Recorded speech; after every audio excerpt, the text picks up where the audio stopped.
Hello, in this example I'm going to show resistors in, an example of resistor in series and parallel, which basically means we have a power source or battery or change of potential. Current comes in. I'm going to use blue to describe current.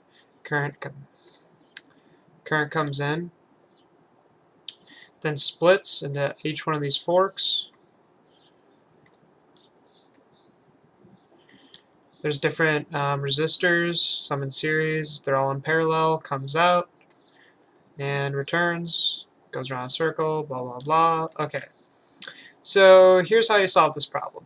I have the resistors right here. I'm just going to refer to them as R1, R2, R3, R4. You can see R1, R2, R1, 2, 3, 4. We have this 10-volt battery, and here's the questions right here.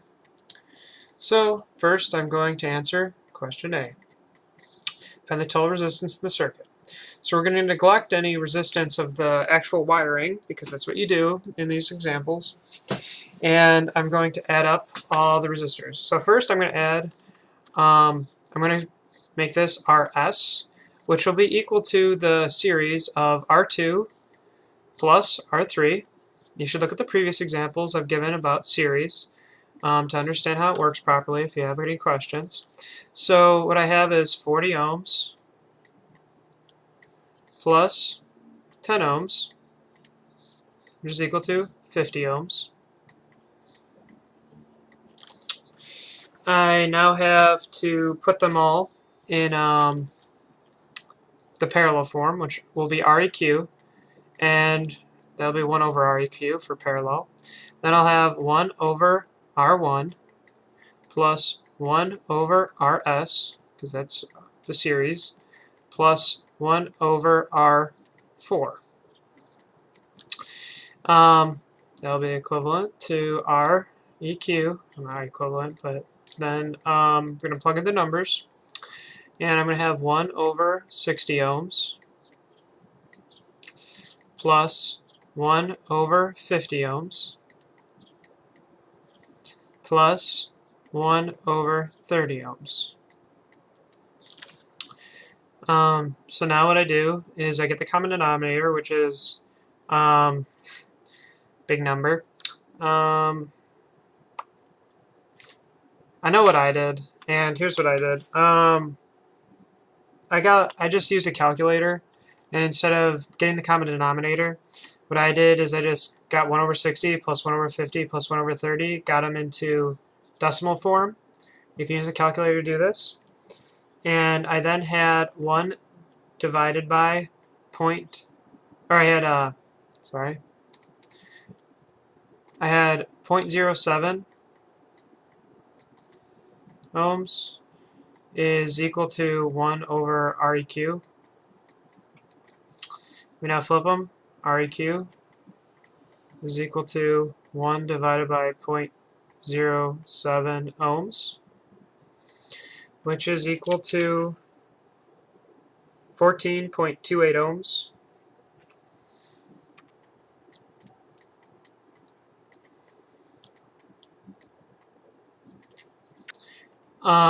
That's what I'd recommend if you can. Saves you a lot of algebra steps. So this is the answer to A. Accurate to 2 decimal places, so that's pretty good. As accurate as you can be. B, find the potential difference across R2. And what we do for that is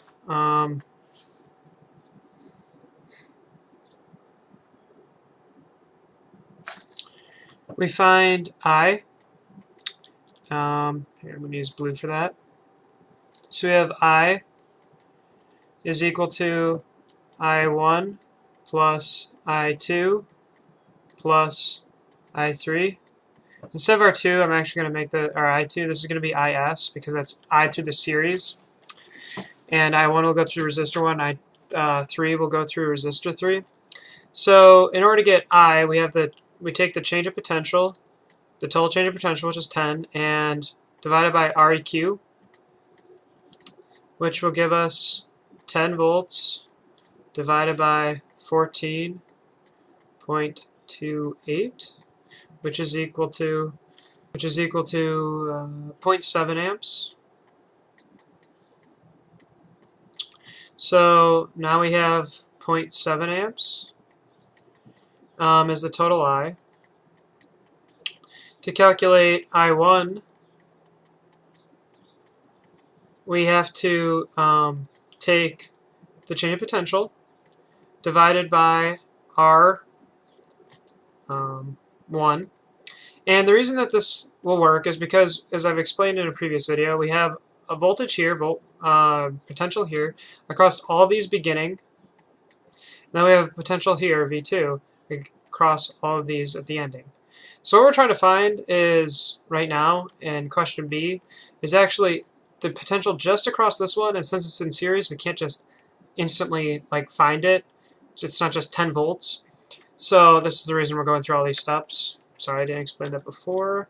So now we have 10 volts divided by R1. R1 is 60 ohms, which is equal to 1/6 amps, which is equal to 1.67 amps, or sorry, 0.167 amps. And then we try to get I3, because we need IS. And I3 is equal to R4, which is 30 ohms.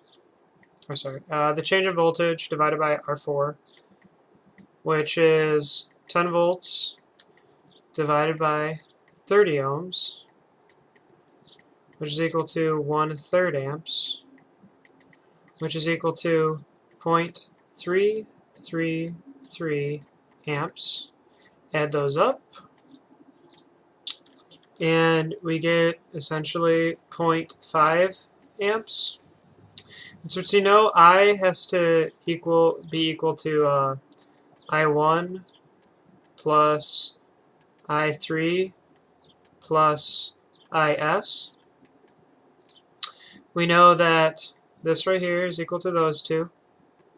That 0.7 amps, or I, minus these guys right here, 0.5 amps, is then equal to IS, which is equal to 0.2 amps, right here. And that 2.2 amps will then be plugged into the current running through R2 and R3. They're in series, so that current is constant through those two. Like it's the same between those two because they're connected. So what I can do is then take the change in voltage, or the change in potential, sorry, is equal to IR. And since we're looking for the potential difference across R2, which is the voltage across R2 essentially, what I do is I take 0.2 amps and multiply it by R2. That'll be the potential across R2. And that would give me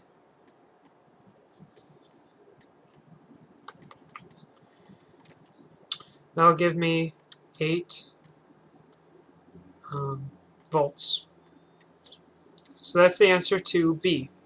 So we now have the answer to A is 14.28 ohms. We have an answer of 8 volts for B. I'm now going to wipe out some of what we already did so I have more room.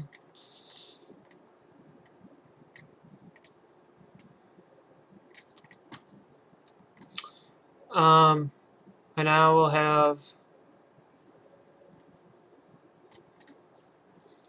C right here, which is find the current through R1, which we already did in a previous one, but I'm going to re-find it just to enforce it. So we have I, which is equal to the change in potential divided by Req, and that's equal to 14.28 ohms. I'm not going to go through that again. Divided by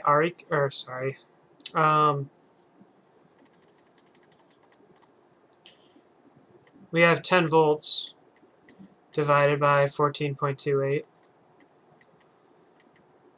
ohms, which is equal to 0.7 amps. We then know that I has to be equal,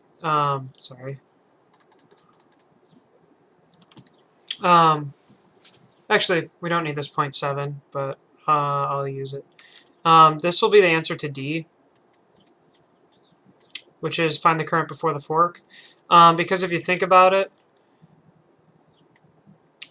sorry, I'm so messy. Okay, so find the current before the fork. This will be I. Then I splits into I1, IS, and I3. Running through here, here, and here. And then it comes back together, so this will also be I. And then it runs around the circuit. So this is the answer to D, so 0.7 amps. And then to find the current through R1, we know that the potential is to be the same across here and here, because electrons all like to be at the same potential across this if they're at the same level. For example, there's no resistor after this point, it just goes right back. So they'll be the same as just the change of potential. So we have change of potential, which is 10 volts, divided by R1, and that'll give you the current, I1. So we have 10 volts divided by 60 ohms. Is equal to 1/6 amps. And this is the answer to C, which is 0.167 amps.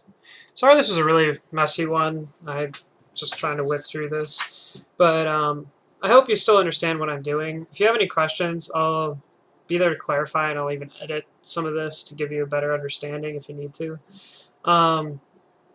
If you need to, just go to my website and suggest me make you a whole new video if you want.